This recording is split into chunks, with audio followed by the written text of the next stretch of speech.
සියලු දෙනාම සාදරයෙන් පිළිගන්නවා එන අදත් Next Gen Academy YouTube channel එක. මම අද මේ වීඩියෝ එකෙන් කතා කරනවා Google form එකක් කොහොමද නිවැරදිව හදාගන්නේ, Google form එකක් කොහොමද වෙනත් පුද්ගලයන්ට යවලා ඉවරලා ඒක share කරලා අපි data collect කරගන්නේ, ඊට පස්සේ ඒ data ටික අපි කොහොමද Google Sheet එකකින් බලාගන්නේ සහ අපි මේ share කරන Google form එක සම්පූර්ණ කරන විදිහත් එහෙම නැත්නම් submit කරන විදිහත් අද මේ වීඩියෝ එකෙන් කතා කරනවා. එහෙනම් රැඳී සිටින්න Next Gen Academy YouTube channel එකත් එක්ක අද මේ වීඩියෝ එක අවසානයේ වෙනතෙක් බලන්න ඔයාලට Google form සම්බන්ධයෙන් සියලු විස්තර මේ වීඩියෝ එකකින් අපි කතා කරනවා. ඒ වගේම තවත් මේ වගේම වැදගත් වීඩියෝ නරඹන්න Next Gen Academy YouTube channel එක subscribe කරන්නත් අමතක කරන්න එපා. එහෙනම් අපි යමු දැන් වීඩියෝ එකට. හරි මුලින්ම Google Chrome open කරගන්නවා මම. හරි මේ විදිහට Google Chrome open කරගෙන මම මේකේ search කරගන්නවා Google form කියලා. හරි එතකොට Google form එකට අපි sign in වෙනවා. අපිට ඒ කියන්නේ Google email එකක් තියෙන. එහෙම නැත්නම් Gmail එකක් තියෙන ඕනෑම කෙනෙක්ට මේ Google form නිර්මාණය කිරීමේ හැකියාව හරි පහසුවෙන් ලැබෙනවා. එතකොට මේ වගේ ඉන්ටර්ෆේස් එකක් තමයි අපිට මුලින්ම එන්නේ. අපිට පහලින් බලා ගන්න පුළුවන් අපි හදපු Google form වල හරි තියෙන අපිට මේ දේවල් බලා ගන්න පුළුවන් recent form යටතේ. ඊට පස්සේ අපිට උඩ තියෙනවා start new form කියලා. මෙතන blank form එකක් අපිට use කරන්න පුළුවන්. ඒ කියන්නේ අලුතෙන්ම අපිට මේ Google form එකක් හදනවා නම් මෙතන මේ icon එක use කරන්න පුළුවන්. ඊට පස්සේ ওই contact information වලට වගේ අපිට මෙතන templates කීපයකුත් තියෙනවා. අපිට මේ දේවල් වලට මේ ටෙම්ප්ලේට්ස් පාවිච්චි කරන්න පුළුවන් අපගේ අවශ්‍යතාවය අනුව. අපි අලුතෙන්ම දෙයක් නිර්මාණය කරගන්න නම් මුලින්ම මෙන්න මේ blank form කියන බටන් එක අපි ක්ලික් කරගන්නවා. හරි. මේ blank form යටතේ ක්ලික් කරගත්තෙන් පස්සේ අපිට එන්නේ මෙන්න මේ වගේ ඉන්ටර්ෆේස් එකක්. මෙතන අපිට පුළුවන් අපිට මේ form එකට මාතෘකාවක් දෙන්න. අපි ඒ කියන්නේ අපි මොනවා හරි හිතන්නකෝ විස්තර ලබා ගන්නවා කියලා. අපිට ඒකට අදාළ කරන මේ ෆෝම් එකට නමක් දෙන්න මේ ඒරියා එක අපි යූස් කරනවා. මම මේ වගේ නමක් දෙනවා student details කියලා. හරි. එතකොට මේක තමයි අපේ Google form එකේ නම වෙන්නේ. මෙතන ඔයාලට වෙන untitled form කියලා තියෙනවා. මෙතන අපි ක්ලික් කරා නම් මේ student details කියන නමත් මෙතෙන්ද ඇඩ් වෙනවා. ඒ කියන්නේ අපේ මේ Google form එක save වෙන්නේත් මේ නමින්. එතකොට මේ Google form එකක් අපි save කරන්න අමුතුවෙන් ඒ කියන්නේ අවශ්‍ය වෙන්නේ නැහැ save කිරීම. auto save වෙනවා. මෙතන බලාගත්ත හැකි all change saved in drive. අපේ Google Drive එකේ මේක automatically save වෙනවා. අපිට මේ Google Drive එකේ save වෙන location එක අපිට වෙනස් කරන්න නම් මෙතන තියෙන move to folder කියලා. මෙතනින් අපිට පුළුවන් අපේ folder එකක් create කරලා හෝ එහෙම නැත්නම් අපේ folder එක අපි වෙනස් කරනවා නම් ඒ දේවල් වෙනස් කරන්න පුළුවන් මෙතන මේ move කියන ඔප්ෂන් එක පාවිච්චි කරලා මෙතනින් අපි සේව් කරන ෆෝල්ඩර් එක තෝරන්න තියෙනවා. හරි. අපි එහෙනම් බලමු කොහොමද මේ Google form එක නිර්මාණය කරගන්නේ කියලා. ඒතර මේ වගේ ඉන්ටර්ෆේස් එකක් අපිට තියෙනවා මෙතන questions response setting කියලා. ඒතර මේ questions යටතේ තමයි අපි මේ Google form එකට අදාළ කරන ප්‍රශ්නාවලිය අපි අලුතෙන් නිර්මාණය කරගන්නේ. මෙතන තියෙනවා untitled. දැන් මෙතන student details යටතේ අපිට පුළුවන් වුණා නම් පොඩි description එකක් දෙන්න මෙතන. description එකක් දෙන්නත් පුළුවන්. එහෙම නැත්නම් අපිට ප්‍රශ්නාවලිය නිර්මාණය කිරීමේ හැකියාවක් තියෙනවා. දැන් මෙතන පළවෙනි එක අපිට මේ විදිහට untitled questions කියලා දීලා තිනවා. මෙතන අපිට දෙන්න පුළුවන් අපේ පළවෙනි ප්‍රශ්නේ අපි index number එකක් අහනවා නම් මේ විදිහට index number කියලා දෙන්න පුළුවන්. එතකොට මේක ගොඩක් වෙලාවට මෙතන automatically මෙයා හදා ගන්නවා. ඒ කියන්නේ index number එකක් වගේ ගත්තොත් එහෙම index number එකක් වගේ ගත්තොත් එහෙම අපිට ඒක type කරන්න තියෙන. ඒතර ඒ කියන්නේ short answer එකක් විදිහට තමයි අපි දෙන්න වෙන්නේ. ඒතර ඒක short answer text කියන මෙන්න මේ option එකෙන් තමයි. ඒ කියන්නේ අපි ගත්තොත් එහෙම මෙතන අපිට මෙන්න මේ change කර ගැනීම හැකියාව තියෙනවා. මෙතන ඒ කියන්නේ මේක මොන වගේ ප්‍රශ්නයක්ද කියන දේ අපිට තෝරන්න තමයි මෙතන තියෙන්නේ. මේ option එක use කරලා මේක ඒ කියන්නේ අපි මෙතන දෙන්න ප්‍රශ්නෙට පිළිතුර ලැබෙන්න ඕන නැත්තේ කොයි වගේද? short answer එකක් විදිහටද? එහෙම නැත්නම් paragraph එකක් විදිහටද? එහෙමත් නැත්නම් මල්ටිපල් choice මෙන්න මේ විදිහ අපිට option කීපයක් දැන් අපි ස්ත්‍රී පුරුෂ වගේ ගත්තොත් එහෙම option එකක් නේද තියෙන්නේ. ඒ දෙකෙන් එකක් නේ. ඒතර අන්න ඒ වගේ වෙලාවට මේ multiple choice ඊට පස්සේ check box කියලා තියෙනවා. අපිට අවස්ථා කිහිපයක් සිලෙක්ට් කරන්න වෙනවා නම් ඒ කියන්නේ අපි දැන් මොනවාද ගන්න ආහාර වගේ ප්‍රශ්නයක් ඇහුවොත් එහෙම අර එළවලු කෑම මාළු කෑම අන්න ඒ වගේ ඔප්ෂන් කිහිපයක් අපිට සිලෙක්ට් කරන්න වෙන අවස්ථාවේදී අපිට මේ චෙක් බොක්ස් යූස් කරන්න පුළුවන්. ඊට පස්සේ ඩ්‍රොප් ඩවුන් කියන්නේ මේ වගේ අපිට ඔප්ෂන් කිහිපයක් පහළට දිස් වෙනවා. එතනින් අපිට මොකක්ද ඔප්ෂන් එක? දැන් අපි ගත්තොත් එහෙම දිස්ත්‍රික්ක 25ම දෙනවා අපිට කැමති දිස්ත්‍රික්කය තෝරන්න පුළුවන්. අන්න ඒ වගේ අවස්ථාවක මේ ඩ්‍රොප් ඩවුන් එකක් යූස් කරන්න පුළුවන්. ඊට පස්සේ ෆයිල් එකක් අප්ලෝඩ් කරනවා නම් අපිට ඒ ෆයිල් එක අප්ලෝඩ් කරන්නේ කොයි වගේද කියලා අපිට දෙන්න පුළුවන්. මෙතනින් ඒ ඔප්ෂන් එකට යන්න පුළුවන්. මේ වගේ කිහිපයක් තියෙනවා. date and time මේ වගේ. ඊට පස්සේ රේටින් අපිට දෙන්න පුළුවන්. අපි කියන්නේ අපි මාහරි ප්‍රශ්නයක් අහලා ඒකේ දැන් අපි තරු මාක්ස් දෙනවනම් අන්න ඒ විදිහට මේ රේටින් කියලා එකක් යූස් කරන්න පුළුවන් අපිට. ඒ වගේ අපිට දෙන්න පුළුවන්. දැන් මෙතන ඉන්ඩෙක්ස් නම්බර් එකකට වගේට ප්‍රශ්නයකට පිළිතුර අපිට ෂෝට් ආන්සර් එකක් විදිහට ගන්නවා නම් මෙතන ෂෝට් ආන්සර් කියන දෙනවා. ඊට පස්සේ අපිට මෙතන තියෙනවා මේකේ ඩුප්ලිකේට් එකක් ගන්න පුළුවන්. ඒ කියන්නේ මේ වගේම අපි මේ ඩුප්ලිකේට් ක්වෙස්චන්ස් කියලා ක්ලික් කරොත් ඒ වගේම මේ වගේ මෙතන ඩුප්ලිකේට් එකක් එනවා. අර උඩ තිබ්බා වගේ මේක අපිට එඩිට් කරන්න පුළුවන් අපිට අවශ්‍ය විදිහට. මම මේක name කියලා දෙනවා. එතකොට අපිට name එක වගේ ගත්තොත් එහෙම name එකත් අපිට short answer එකක් විදිහට ලැබෙන්නේ නැද්ද? ඒකට අපිට පුළුවන් මේ විදිහට මේකම තියන්න. ඊට පස්සේ අපිට මේ ප්‍රශ්නේ අනවශ්‍යයි නම් මෙතන තියෙනවා මේ delete icon එක delete captions මේ බටන් එක ක්ලික් කරාම මේක delete වෙලා යනවා. ඊට පස්සේ මෙන්න මෙතන තියෙනවා required කියලා අපිට option එකක්. මේ option එක තියෙන්නේ දැන් අපි Google form එක මේ required කියන එක දාලා තිබ්බේ නැත්තම් මේ Google form එක fill කරන දැන් student details නේ අපි ගන්න. ඒතකොට students-ට මේ required කියන එක දාලා තිබ්බේ නැත්තම් එයාගේ index number එක නොදී හෝ ඒ Google form එක submit කරන්න පුළුවන්. හැබැයි අපි මෙතන required කියන එක enable කරලා තිබ්බොත් අපිට කොයිම අවස්ථාවකදීවත් බෑ මේ index number එක නොදී මේ Google form එක submit කරන්න. ඒ කියන්නේ මේක නිකන් හරියට lock එකක් දානවා වගේ. මේ ප්‍රශ්නෙට උත්තර දෙන්නේ නැතුව ඒක submit කරන්න බෑ වගේ. මෙතන ඒ required එකකින් වෙන්නේ ඒ ක්‍රියාවලිය. ඊට පස්සේ මෙන්න මෙතන ටික වැදගත්. මෙතනින් වෙන්නේ අපිට ඊළඟ ප්‍රශ්නේ දැන් අපි මෙතන ගත්තොත් ඩුප්ලිකේට් මේ ප්‍රශ්නෙමනේ අපිට ආයෙ නැවත එන්නේ. මෙතනින් අපිට පුළුවන් අපිට මේ question එක add කරන්න. add questions කියලා දෙනවා. මේ බටන් එක ක්ලික් කරා නම් අපිට මේ වගේ ප්‍රශ්නයක් add වෙනවා. අපිට එතනදී දෙන්න පුළුවන් අපේ ඊළඟ ප්‍රශ්නේ මොකක්ද කියලා. එතකොට මේ විදිහට ඒකට අදාළ short name කියලා මේක වෙනස් වුණා. දැන් අපිට මේක නැවත ගිහිල්ලා edit කරන්න පුළුවන් කිසි ගැටලුවක් නැහැ. මම මේක required කියලා දෙනවා. මේකත් click කරලා required කියලා දෙනවා. එතකොට මේක index number එකවත් නමවත් නොදී මේ Google form එක සම්පූර්ණ කරන කෙනාට පුද්ගලයාට මේක submit කරන්න බෑ කොයිම අවස්ථාවකදීවත්. මම නැවතත් add questions button එක click කරනවා. අපිට ඊළඟට මේ විදිහට දෙන්න පුළුවන්. එකත් age එක අපි ගත්තොත් short answer එකක් විදිහට මෙතනින් අපි එකක් තියෙනවා. ඒකත් අපි required දෙනවා.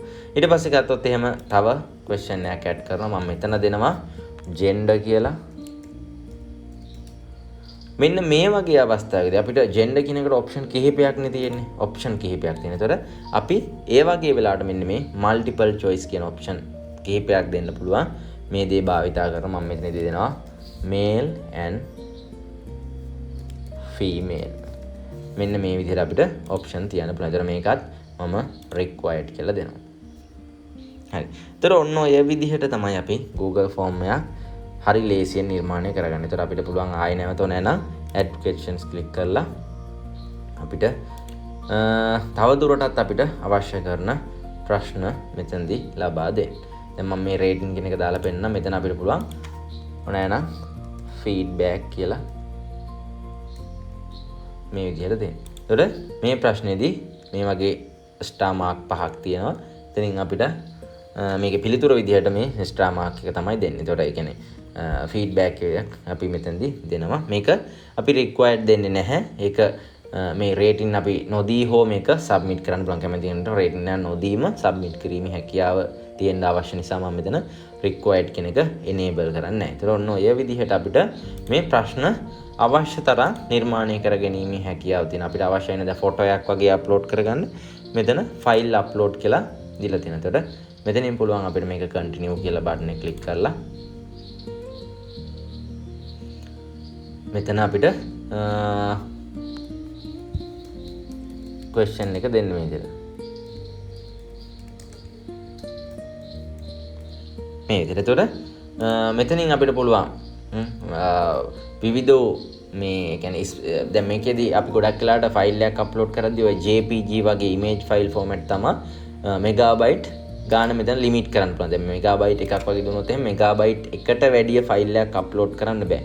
එතකොට අන්න ඒ වගේ අපිට මේකෙදී PDF එකක් එහෙම නැත්නම් JPG ෆයිල් එකක් ඒ වගේ අපිට ෆයිල් ඕනෑම ෆයිල් එකක් අප්ලෝඩ් කරන්න පුළුවන්. අවශ්‍යයි නම් මෙතන ස්පෙસિෆික් ෆයිල් ටයිප් එකක් යටතේ අපිට PDF එකකට ලිමිට් කරනවද ඉමේජ් විතරද අපිට මේ දැන් ඉමේජ් කියන එක ටික් එකක් දැම්මොත් කොයිම අවස්ථාවකදීවත් PDF එකක් අප්ලෝඩ් කරන්න බෑ. අන්න ඒ වගේ මෙතන අපිට ස්පෙસિෆික් ෆයිල් ටයිප් එකක් විදිහට යූස් කරන්න පුළුවන්. මම මේක ටික මේ විදිහටම තියෙන ඉමේජ් කියලා යූස් කරනවා මෙතනදී. ඒ කියන්නේ ඉමේජ් එකක් විතරයි මෙතනදී අප්ලෝඩ් කරන්න පුළුවන්. ඒකත් මෙගාබයිට් එකක් තමයි උපරිම විය යුත්තේ. එතකොට අපිට පුළුවන් ඒකත් required disable කරලා තියෙනවා. ඒකත් අවශ්‍ය කෙනෙක්ට ඒ ෆයිල් එක අප්ලෝඩ් කිරීමේ හැකියාව ලැබෙන්න ඕන නිසා.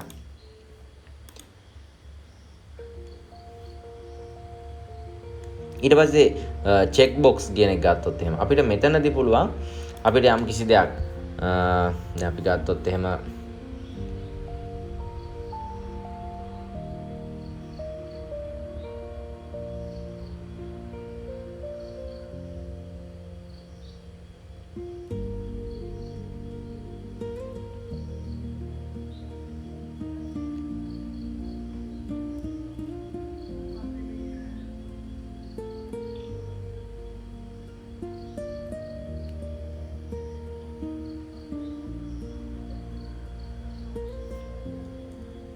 මම දෙනවා මෙතන city කියලා ටයිප් කරනවා.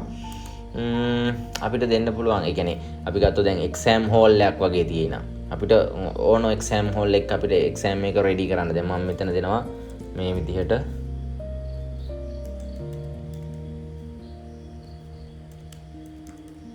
කෑගල්ල, කැන්ඩි, කොළඹෝ, ගෝල් මේ විදිහට දෙනවා. එතකොට මෙතනින් වෙන්නේ දැන් අපිට මේ කිහිපයක් තෝරා ගැනීම හැකියාව තියෙනවා. ස්ථාන කිහිපයක්. දැන් අපි අර ජෙන්ඩර් කියන ප්‍රශ්නාවලියේදී අපිට දෙන්න පුළුවන් එක ඔප්ෂන් එකයිනේ. එක්ක මේල් එක්ක ෆීමේල්. මේ චෙක් බොක්ස් යටතේ අපිට පුළුවන් මේ කිහිපයක් සිලෙක්ට් කරන්න. මේ ඔක්කොම හෝ කිහිපයක් සිලෙක්ට් කිරීමේ හැකියාව තියෙන්න තමයි මේ චෙක් බොක්ස් අපි යූස් කරන්නේ. මේකත් අවශ්‍යයි නම් required දෙනවා. එතකොට මේ විදිහට තමයි අපි Google form එක නිර්මාණය කරගන්න. එතකොට මේක ඔයාලට වෙනවා all change save in drive. මේක කරන හැම change එකක්ම automatically drive එකේ save වෙනවා කියලා කියනවා. එතකොට අපිට මේ questions යටතේ ගත්තොත් මේ විදිහට අවශ්‍ය කරන ප්‍රශ්න ටික මෙතනින් නිර්මාණය කර ගැනීම හැකියාව තියෙනවා. හරි. ඊළඟට අපි response කියන යටතේ responses ගත්තොත් එහෙම මේ question එක අපි Google form එකක් විදිහට වෙනත් පුද්ගලයන්ට මේක ෂෙයා කරෙන් පස්සේ අපිට ලැබෙන පිළිතුරු තියෙනවනේ. ඒ කියන්නේ responses තියෙනවනේ. ඒකට අදාළ කරන questions වලට response කරන පුද්ගලයෝ. එතකොට අන්න ඒ විස්තර බලා ගන්න තමයි මෙතන response කියලා තියෙන්නේ. එතන ඔයාලට බලාගත්ත එකේ 0 responses කියලා තියෙනවා. මෙතන අපි කරන්නේ මේ responses බලා ගන්න නම් අපිට පුළුවන් මේක link to sheets කියන මේක Google sheet එකකට අවශ්‍යයි නම් link කරන්න. එහෙම නැත්නම් අපිට පෙන්නනවා මෙතන display වෙනවා. එහෙම නැත්නම් අපිට link කරන්න පුළුවන් Google Sheet එකකට. ඒතර මෙතන create a new spreadsheet කියලා තියෙනවා. Google Sheet එකක් අලුතෙන් නිර්මාණය කරන්න පුළුවන්. එහෙම නැත්නම් තියෙන Google Sheet එකක් select කරලා අපිට එහෙම දෙන්නත් පුළුවන්. මම මෙතන මේ විදිහටම තියාගෙන මේක create button එක click කරනවා. ඒතර අපිට මෙතනදී Google Sheet එකක් අපිට ඒකටම open වෙනවා. මේ විදිහට student details කියලා Google Sheet එකක්. ඒතර අර Google form එක fill කරගන්න හැම විස්තරයක්ම මේ Google Sheet එකටත් automatically add වෙනවා. හරි. ඊට පස්සේ settings එකත් එක ගත්තොත් එහෙම අපිට මේ වගේ settings කිහිපයක් තියෙනවා. මෙතන ලොකුවට හදන්න අවශ්‍යතාවයක් නැහැ. අපිට ඔය questions ඒ කියන්නේ quiz එකක් වගේ හදනවා, ප්‍රශ්නාවලියක් වගේ හදනවා නම් අපිට මේ make this quiz කියන යටතේ අපිට හදාගෙන ඉන්න හැකියාව දෙනවා. ඒක මම වෙනත් වීඩියෝ එකකින් ඔයාලට රැගෙන එන්න. අපි මුලින්ම බලමු එතකොට මේ අපි හදාගත්ත Google form එක කොහොමද ඊට පස්සේ වෙනත් පුද්ගලයන්ට share කරන්නේ කියලා. මේ ෂෙයා කරන්න කලින් මේ වගේ Google form එක නිර්මාණය කරගෙන අපිට මෙන්න මේ publish කියන බටන් එක ක්ලික් කරනවා. එතකොට මේක අපි publish කරන්න යන්නේ. ඊට පස්සේ අපිට මේ Google form එකට responders විදිහට කාටද මේකට respond කරන්න පුළුවන් නේ කියන දේ අපි මෙතනින්දී change කරගන්න අපිට අවශ්‍ය නම් change කරගන්න පුළුවන්. anyone with the link කියලා තියෙනවා. ඒ කියන්නේ මේ අදාළ කරන Google form එකේ link එක එන ඕනෑම පුද්ගලයෙක්ට මේකට response කරන්න පුළුවන් කියලා තියෙනවා. මෙතන අපිට manage කියලා බටන් එකක් තියෙනවා. මේ manage කියන බටන් එක click කරලා අපිට පුළුවන් ඒක වෙනස් කරන්න. දැන් මෙතන ඔයාලට බලාගත්ත edit view කියලා තියෙනවා. මේක edit කරන්න පුළුවන් කාටද කියලා අපිට දෙන්න පුළුවන්. මේක link එක තියෙන ඕනෑම පුද්ගලයෙක්ට මේක edit කරන්න අවශ්‍ය විදිහට access දීමේ හැකියාව තියෙනවා. එතකොට මේ විදිහට ඒ settings ටික හදලා අපි මේක done කියන බටන් එක click කරනවා. ඊට පස්සේ අපි මෙතනින් publish කරලා දෙනවා මේ Google form එකට අදාළ කරන link එක අපිට ඊට පස්සේ මේ විදිහට display වෙනවා. අපිට මේ link එක copy කරන්නත් පුළුවන්. එහෙම නැත්නම් short URL කියලා දෙනවා. මේක click කරලා අපිට මේක short කරලා මෙන්න මේ විදිහට short කරලා යවන එක තමයි ටිකක් ලේසි. මේ short URL කියන එකට ටික් එක දාලා අපි මේ Google Sheet එකේ link එක මේ විදිහට copy කරන්න. ඒතකොට අපි මෙන්න මේ link එක තමයි වෙනත් පුද්ගලයෙක්ට අපි මේ විදිහට යවන්නේ. හරි. එතකොට මේ link එක යවන ඕනෑම කෙනෙක්ට අපිට මෙන්න මේ වගේ Google form එකක් බලා ගන්න පුළුවන්. මේක දුරකථනයකින් වෙන්න පුළුවන්. එහෙම නැත්නම් පරිගණකයකින් වෙන්න පුළුවන්. හරි ලේසියෙන් සම්පූර්ණ කිරීමේ හැකියාව තියෙනවා. ඊට පස්සේ අපිට මේ Google form එක නැවත ගත්තොත් එහෙම අපිට පුළුවන් මෙතන තියෙනවා අපිට preview එකක් බලා ගන්න පුළුවන්. මේ හදපු Google form එකේ අපිට share කරන්න කලින් අපිට මේ වගේ preview එකක් බලා ගැනීමේ හැකියාවක් තියෙනවා. ඊට පස්සේ ගත්තොත් එහෙම අපිට යම් කිසි දෙයක් කරායින් පස්සේ ඒක undo සහ ඒක redo කියන buttons දෙකකුත් තියෙනවා අපිට undo සහ redo කරගන්න. ඊට පස්සේ අපිට නැවත මේ responder link එක copy කරගන්න අවශ්‍යතාවය දෙනවා. මෙතන තියෙනවා copy responder link කියලා. ඒ button එක අපිට මේක නැවත වරක් copy කරගැනීමේ හැකියාව තියෙනවා. හරි කොහොම හරි අපිට මේ විදිහට නිර්මාණය කරගන්න Google form එක හරි ලේසියෙන් එතකොට ওই විදිහට නිර්මාණය කරගෙන මේ link එක යවුවා නම් වෙනත් පුද්ගලයන්ට අපි උදාහරණයක් ගත්තොත් student details අපි මේක සම්පූර්ණ කරන්නේ students ලා කියලා ගමු. ඒතර මෙන්න මේ students ලාට මේක මේ link එකෙන් ගිහිල්ලා සම්පූර්ණ කිරීමේ හැකියාව තියෙනවා. හරි. එතකොට අපි බලමු කොහොමද Google form එකක් සම්පූර්ණ කරන්නේ කොහොමද කියලාත් බලමු. මේ විදිහට අපි අපිට ලබා දෙන link එක click කරලා මේ විදිහට අපි ඒ link එකෙන් open වෙන Google form එක මුලින්ම open කරගන්නවා. ඊට පස්සේ අපි මෙන්න මේ Google form එක සම්පූර්ණ කරන්න කලින් මේක දැන් අපි අර ඉස්සර manual application එකක් පුරවනවා වගේනේ. දැන් මෙතන student details අපි දෙන්න තියෙන එක අපිට manual application එකක් දුන්නා සමානයි. එතකොට මේ manual application එකක් දෙද්දි දෙනවනේ instruction උපදෙස් දෙනවනේ. ඒ වගේම තමයි මේ Google form එකෙත් උපදෙස් දෙන්න පුළුවන් සමහර අවස්ථාවලදී. කියන්නේ capital letters වලින් සම්පූර්ණ කරන්න අන්න ඒ වගේ උපදෙස් දෙන්න පුළුවන්. එතකොට අපි මේ අදාළ කරන ඒ විස්තර ටික මේ විදිහට දීලා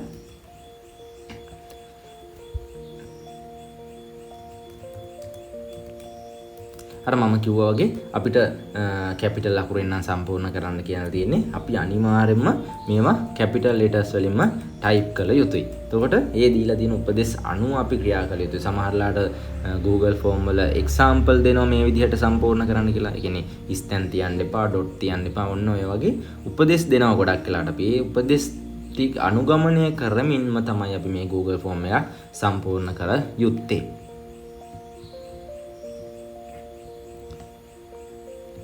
හරි.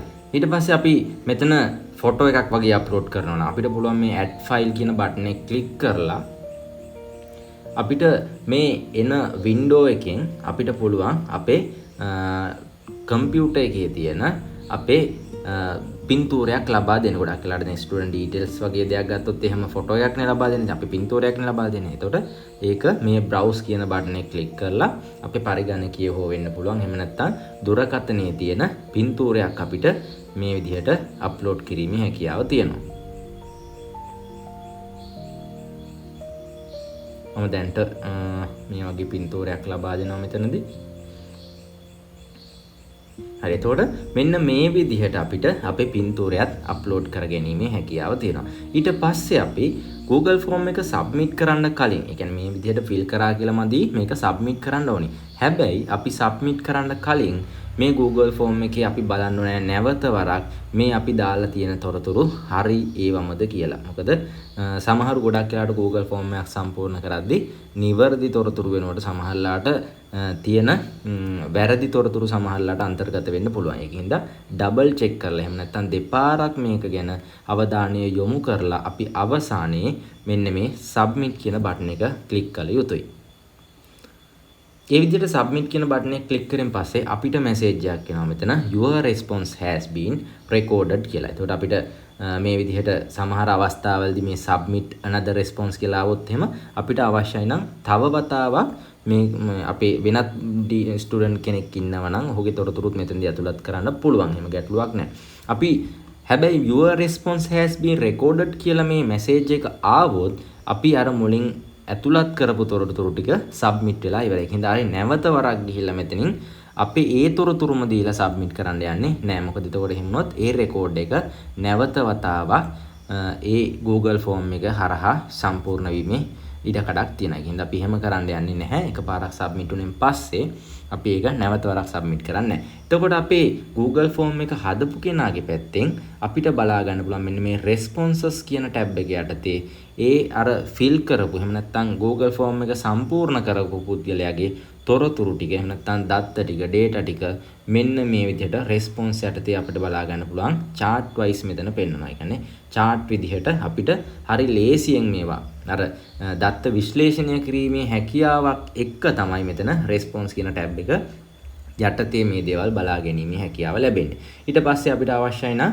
මෙතන තියෙනවා view in sheets. ඒ කියන්නේ අපි Google Sheet එකකට අපි link කරන්නේ. එතකොට අන්නේ Google Sheet එකේ අපිට කොහොමද මේ දත්ත ඇතුළත් වෙලා තියෙන විදිහ කියලා අපිට මෙතනින් බලා ගැනීම හැකියාව තියෙනවා. ඒ වගේම අපිට මෙතනදී මේ Google Sheet එක edit කරලා අවශ්‍ය කෙනෙක්ට ඒ දේවල් වෙනස් කිරීමේ හැකියාවක් තියෙනවා. දැන් මේ විදිහට අපිට වෙනස් කිරීමේ හැකියාව තියෙනවා. හැබැයි මේක වෙනස් කිරීමට හැකියාව තියෙන්නේ ඒ Google Form එක හදපු පුද්ගලයාට පමණයි. හරි මේ විදිහට අපිට පුළුවන් Google Form එකකට සබ්මිට් කරන දත්ත අපිට ওই විදිහට බලා ගැනීමේ හැකියාවක් තියෙනවා.